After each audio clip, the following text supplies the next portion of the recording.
1826년 7월 30일 빈 근교의 한 쓸쓸한 산속, 한 청년이 손에 쥐고 있던 권총을 자신의 머리에 겨눴습니다. 그리고 망설임 없이 적발했습니다. 첫 번째 총알은 두개골을 비껴갔고 청년은 피를 흘리며 다시 두 번째 총알을 장전해 머리를 향해 쐈습니다. 이 청년의 이름은 카를 반 베토벤, 놀랍게도 인류 역사상 가장 위대한 음악가로 불리는 루트비 판 베토벤이 목숨보다 아끼던 하나뿐인 조카였습니다. 청년은 병원으로 이송된 후 경찰 조사에서 이렇게 진술했습니다. 삼촌이 나를 너무나 괴롭혔다. 삼촌이 나를 더 바르게 만들려고 할수록 나는 더 나빠졌다. 귀가 먹은 절망 속에서도 인류에게 불멸의 교향곡을 남긴 음악의 성자 베토벤. 하지만 그 위대한 이름 뒤에는 한 인간을 권총 자살로 몰아넣은 소름 돋을 정도의 기이한 소유욕과 가스라이팅이 숨겨져 있었습니다. 1815년 베토벤의 남동생 카스파르가 결핵으로 세상을 떠납니다. 동생에게는 아내 요한나와 9살 난 어린 아들 카를이 남아 있었습니다. 정상적인 가족이라면 동생의 죽음을 슬퍼하며 남아있는 모자를 도왔겠지만 베토벤의 반응은 기이했습니다. 그는 동생이 숨을 거두기도 전에 동생의 아내 요한나로부터 조카 카를의 친권을 빼앗아 오기로 결심합니다. 베토벤은 제수인 요한나를 아무런 근거도 없이 상녀, 도둑년, 음탕한 여자라 부르며 증오했습니다. 동생이 죽기 직전 아내와 형이 함께 카를을 키워달라는 유언장을 남기자 베토벤은 죽어가는 동생을 찾아가 집요하게 압박하여 유언장을 수정하게 만들었습니다. 그가 그토록 제수를 증오하고 아들을 빼앗으려 했던 진짜 이유는 무엇이었을까요? 평생 독신으로 살며 가정을 가지지 못했던 베토벤에게 어린 조카 카를은 단순히 조카가 아니었습니다. 자신의 결핍을 채워줄 완벽한 자식이자 자신의 명성을 이어받아야 할 소유물이었던 것입니다. 어린 아들을 빼앗기지 않으려는 엄마 요한나와 베토벤의 치열한 법정 싸움이 시작되었습니다. 당시 법은 어머니에게 유리했지만 베토벤은 수단과 방법을 가리지 않았습니다.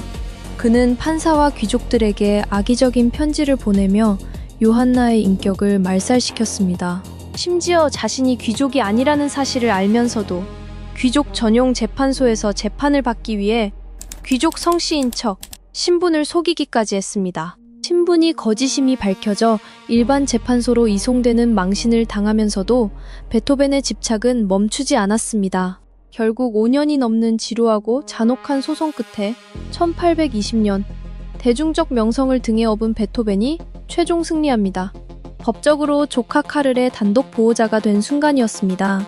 하지만 승리한 베토벤이 조카에게 준 것은 따뜻한 사랑이 아니었습니다. 그것은 완벽하게 통제된 감옥이었습니다. 베토벤은 조카 카를을 친엄마와 완벽히 단절시켰습니다. 엄마를 몰래 만나다 걸리면 무자비한 폭언을 퍼부었고 사람을 붙여 조카의 일거수일투족을 감시했습니다. 베토벤은 카를을 자신이 이루지 못한 완벽한 음악가나 학자로 만들고 싶어 했습니다. 하지만 카를은 음악에 재능이 없었고 군인이 되고 싶어 했습니다. 베토벤은 이를 인정하지 않았습니다. 카를이 자신의 뜻대로 움직이지 않을 때마다 너를 위해 내 모든 것을 바쳤는데 어떻게 나를 배신할 수 있냐며 극심한 감정적 가스라이팅을 이어갔습니다. 카를이 자라 대학에 입학한 후에도 통제는 계속되었습니다. 친구를 만나는 것도 돈을 쓰는 것도 모두 베토벤의 허락을 받아야 했습니다. 베토벤의 사랑은 사랑의 탈을 쓴 괴기스러운 소유욕이었고 청년이 된 카를의 정신은 서서히 파탄나기 시작했습니다. 1826년 여름 20세가 된 카를은 더 이상 삼촌의 압박을 견딜 수 없는 지경에 이르렀습니다.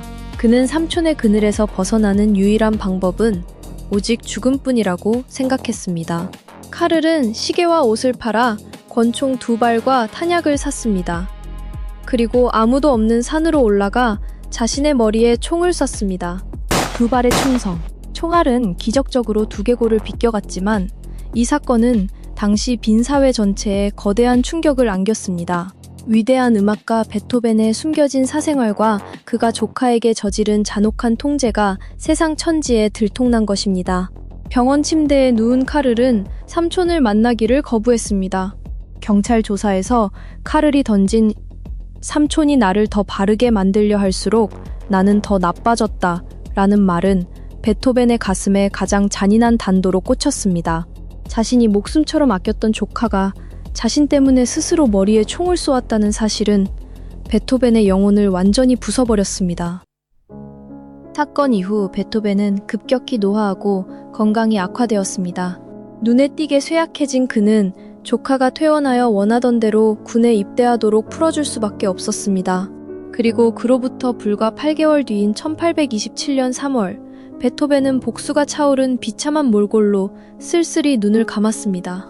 인류에게 환희와 운명의 송가를 선물했던 거장 베토벤. 하지만 그 위대한 음악 뒤에는 사랑이라는 명목으로 한 인간의 삶을 집어삼키려 했던 잔혹하고 고독한 욕망이 서려 있었습니다.